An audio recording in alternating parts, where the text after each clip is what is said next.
Ертеңден баштап местаңарды буза бергиле деди. Биз жыйнап кайка барабыз бул товарларыбызды. Алган адамдардын бардыгы эле келип бул жерге ачып иштеген жок. Жалал Абад шаарындагы Дал ушул муниципалдык базар көчүрүлөт. Азыркы учурда протоколдук тапшырмалар коюлуп, ага ылайык саудагерлерди каттоо жана көчүрүүгө даярдыктары көрүлүп жатыптыр. Бул маселе соодагер Алтынай Абдылдаеваны бүдөмүк ойго салды. Дал ушул соода жайын алгандан кийин оңдоодон өткөрүп, окуу куралдарын насыяга алып, соодасын жүргүзүп келген. Бирок шартка байланыштуу Абдылдаевадагы буюмдарын чогултуп, базардан чыгып кетүүгө камынып жатат. Булардын баарын өзүбүз курганбыз ушу. Булар ошонун каркасын гана куруп берген. Калгандарын айне кешүүнү чейин. Калган булардын бажын өзүбүз кылганбыз. Алар деле аракет кылды, биз деле аракет кылдык, бирок болбоду. Биз ортолуктан эл күйүп атат да, биз мисалга бирөөнүн акчаларын алганбыз, бирөөнүн товарларын алганбыз. Карыз болуп отурабыз эми ошо. Кайра ушу кредиттер төлөш керек, бирөөнүн материалдык товарларын бериш керек. Прямо эме кылбайт экен, мен через да ошол немеден базаркомдордон алгам. Эми бул жер болбоду. Ошонго биз ызылдап жүрөбүз, же акчабызды кайтарсын деп. Расходумду эсептебедим, мен расходум дагы ошончо. 320 миң эле бергиле деп атам. Ал да менин акчам эмес. Мен дагы алган бирөөдөн. Мен да беришим керек. Өздөрү ачпаса, биз маршруттарды мына жөнөтүп аттык. Бирок келет экен, пустой эле кайра кетет экен. Ошол менен бул базарды иштете албадык. Базардан чыгарылып жаткан соодагерлер бүгүн облус башчысы Абсатар Сыргабаев менен жолугуп, нааразычылыктарын айтышкан. Жыйында базар көчүрүлүп жатканы жана алдыда кандай иштер жасалаары түшүндүрүлдү. Сатуучуларга жаңы курула турган чоң базардан соода жайын берүү убадаланган. Алар ага чейин соодасын убактылуу жайда улантып туруу талабын коюп жатышат. Маршрут жөнүндө биз 2 жолу мэрдин алдына бардык. Маршрут жүргүзбөй койду, жол тескер экен, клиент келбей коюп, аз соодага алымсынбай адамдардын бардыгы кетип калышты.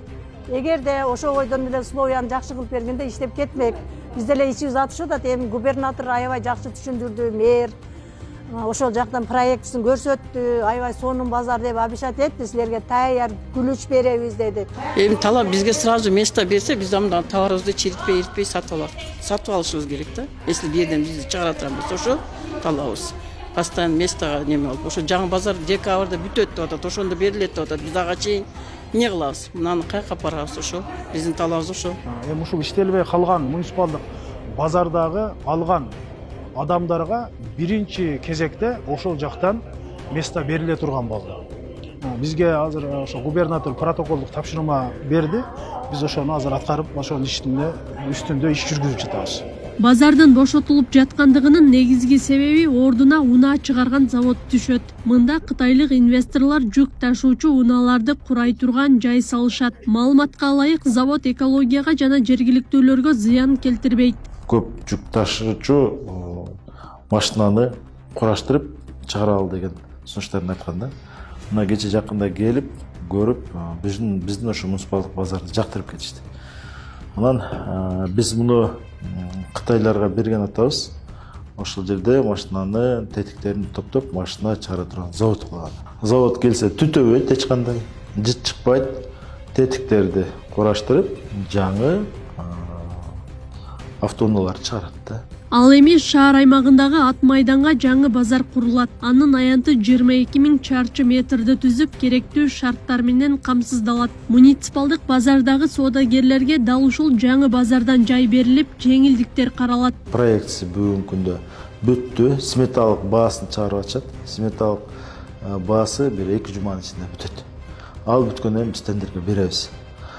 Крытый болот. 5 чоң навес болот. Өтө чоң навес болот. Ар бир навес 3 гектардан десек болот да. Анан автовокзалды да жылдырабыз. Автобустар ушул жакка барышат. Администрация болот аерде, авто оңдоочу, автозапчасть сатуучу жайларды курабыз. Эң негизги стоянкасы кеңир болот. Муниципалдык базар 2 жыл мурун түптөлүп, 1000ден ашык соода жайы курулган. Анын баары ижарага берилип, 4төн 1 бөлүк гана иштетилип келген. Соодагерлерге салык жана ижара акысы боюнча жеңилдиктер берилгени менен кардарлардын жоктугу нааразычылыкты пайда кылып турган. Аклай Карабаева, Аскар Маматисаков, Регион.